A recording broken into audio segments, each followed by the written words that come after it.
미국 조지아주 현대차 LG 에너지 솔루션 합작 배터리 공장 사태에 대해서 한 말씀 드리겠습니다. 현재 실시간으로 문제가 되고 있는 것은 정부의 사후 대응 관련입니다. 대통령실은 사태 발생 사흘째 석방 교섭을 마무리했다며 생색을 냈습니다. 그런데 어제 미국의 크리스티 놈 국토안보부 장관은 억류된 한국인들과 관련해서 대부분은 결국 추방될 것이라고 공개적으로 발언을 했습니다. 국내에서는 마치 석방을 이끌어낸 것처럼 자화자찬했지만 실상은 추방이었다는 이야기입니다. 국민을 속이고 진실을 호도한 대통령실의 기만 행위가 국민적 분노를 더욱 키우고 있습니다.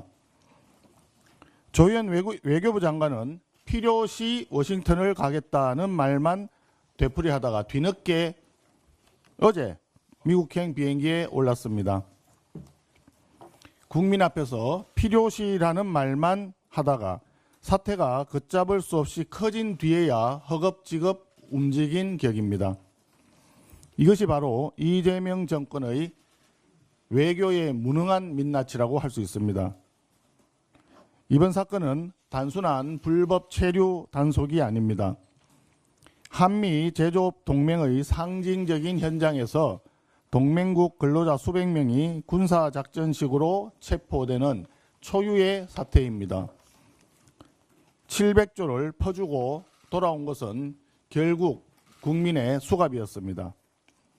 이번 사태로 한미 간 신뢰는 크게 흔들렸고 한국 기업들의 미국 내 투자 환경에도 심각한 불확실성이 드리웠습니다. 국민의 안전과 국가의 신뢰 모두가 이재명 정권의 무능 외교에 직격탄을 맞았다 할 것입니다. 국민의 생명과 안전을 지키지 못하는 외교, 기업의 신뢰와 투자를 지켜내지 못하는 외교는 존재의 이유가 없습니다. 국민의힘은 국민과 기업의 안전을 끝까지 지켜내고 무능 외교의 책임을 반드시 묻겠습니다. 어제 장동혁 우리당 대표와 이재명 대통령 그리고 정청래 더불어민주당 대표 간의 회담이 있었습니다.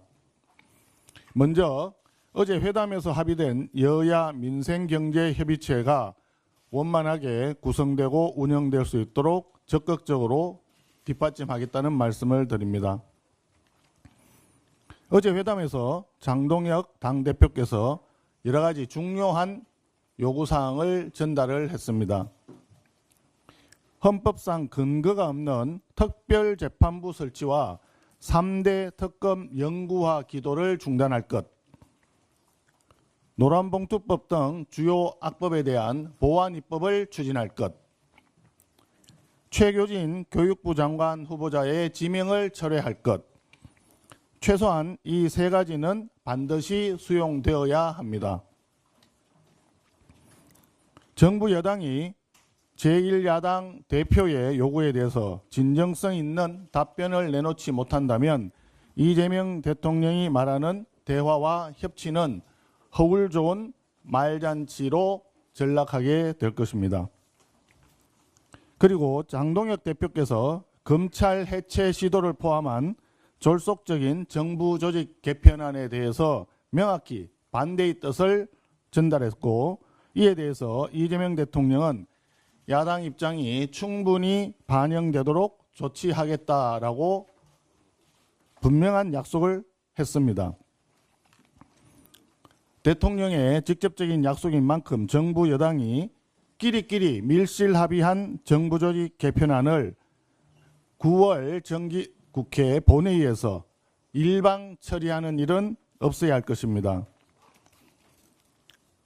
만일 약속이 지켜지지 않고 더불어민주당이 9월 25일경 본회의에서 검찰 해체 시도를 강행한다면 국민의힘은 이를 이재명 용산 대통령의 완전한 레임덕이자 정청래 여의도 대통령의 입법 독재로 간주하겠습니다.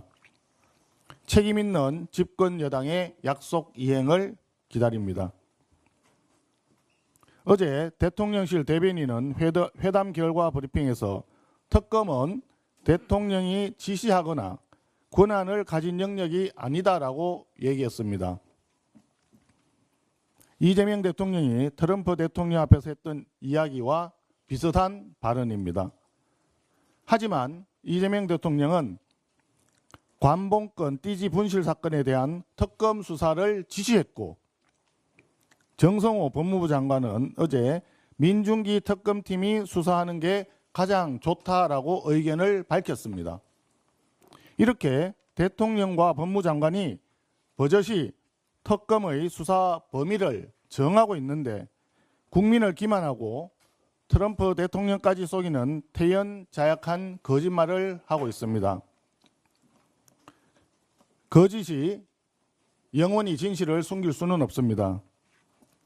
이재명 대통령과 더불어민주당은 진실된 정치를 할 것을 강력히 촉구합니다.